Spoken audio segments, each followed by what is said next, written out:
Hi అండి. Welcome to my channel. ఓం నమః శివాయ. హర హర మహాదేవ. శంభో శంకర. శివరాత్రి అనగానే మనకి ఉపవాసం, జాగారం, అభిషేకాలు కదండి. అందరూ అదే హడావుడిలో ఉంటారు కదా!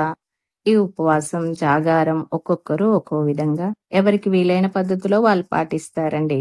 అంతేనండి. ఏది చేసినా మన తృప్తి కోసమేనండి. ఏదైనా సరే ఆ భగవంతుని ధ్యానం ముఖ్యమండి. అంతే. నేను ఈ ఉపవాసం, జాగారం ఎలా చేస్తానో మీకు షేర్ చేయాలనుకుంటున్నానండి.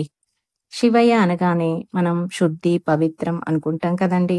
అందుకని ఉదయమే లేచి ఇల్లు అన్నీ శుభ్రం చేసుకొని, తలస్నానం చేసి, దీపారాధన చేసుకుంటానండి. వీలైతే శివాలయం వెళ్లి అభిషేకం చేసుకుంటాం. లేదా ఇంట్లోనే పూజా నైవేద్యాలు చేసి పెడతాను. పూజ అయ్యాక తీర్థం తీసుకొని ఉపవాసం ఉంటాను. రోజంతా ఏమీ తిననండి. ఒక మంచినీళ్ళు మాత్రం 1, 2 సార్లు తాగుతాను అంతే. లేకపోతే బాడీ డీహైడ్రేట్ అవుతుందండి. అందుకు. చిన్నప్పుడైతే మంచినీళ్ళు కూడా తాగకుండా ఉండేవాళ్ళమండి. అట్‌లీస్ట్ ఉమ్మి కూడా మింగకుండా ఉండేవాళ్ళం అందరం.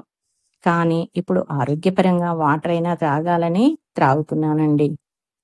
ఇక సాయంత్రం సూర్యాస్తమయం అయ్యాక మళ్ళీ తలస్నానం చేసి జాగారం దీపం వెలిగిస్తానండి.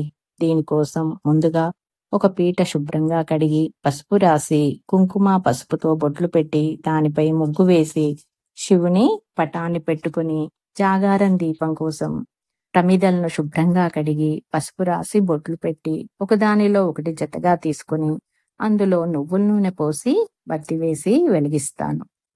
ఈ దీపం ఉదయం వరకి వెలగాలండి. దీన్ని జాగారం దీపం అంటారు. ఇది జాగారం ఉండేవాళ్ళు మాత్రమే వెలిగిస్తారన్నమాట. ఆ తర్వాత పటాన్ని పూలతో అలంకరిస్తాను. నైవేద్యం కోసం మహాశివరాత్రి రోజు శివునికి ప్రత్యేకంగా కందగడ్డలు లేదా గనుసుగడ్డలు ఉడకబెట్టి నైవేద్యంగా పెడతారండి. మరియు ఫ్రూట్స్‌ని ఎక్కువగా నైవేద్యంగా పెడతాను. ఎందుకంటే ఉపవాసం లేదా ఒక్కపొద్దు అని కూడా అంటారండి. దీన్ని విడిచాక నేను ఫ్రూట్సే తింటాను. అందుకని నైవేద్యంగా అన్ని రకాల పండ్లను పెడతానండి. తర్వాత శివ అష్టోత్తరం చదువుకొని కొబ్బరికాయ కొట్టి హారతిస్తానండి. హారతయ్యాక తీర్థం తీసుకొని ముందుగా ఖర్జూర తిని ఉపవాసం విరమిస్తాను. తర్వాత బెల్లం పానకం ఒక గ్లాసు త్రాగుతానండి. ఎందుకంటే ఉదయం నుండి ఉపవాసం ఉండడం వల్ల బాడీ ఓవర్ హీట్ అవుతుంది అండి. అందుకని పానకం త్రాగుతాను. తర్వాత ఏవైనా కొన్ని ఫ్రూట్స్ తిని శివాలయం వెళ్తాను. అక్కడ దర్శనం చేసుకుని తర్వాత స్వామివారి కళ్యాణం జరుగుతుందండి.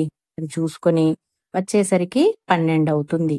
అప్పటి నుండి టీవీలో వచ్చే శివుని స్పెషల్ ప్రోగ్రామ్స్ చూసుకుంటూ ఉదయం వరకు జాగారం చేస్తాను. సూర్యోదయం తర్వాత తలస్నానం చేసుకొని మళ్ళీ దీపారాధన చేసి తీర్థ ప్రసాదాలు తీసుకోవడం జరుగుతుంది. దీనితో నా ఉపవాసం, జాగారం పూర్తవుతుందండి. అంతేనండి. మీరు కూడా ఇలానే చేస్తారా? కామెంట్ చేయండి. అంతేనండి. నా వీడియో నచ్చినట్లయితే please like, share and subscribe.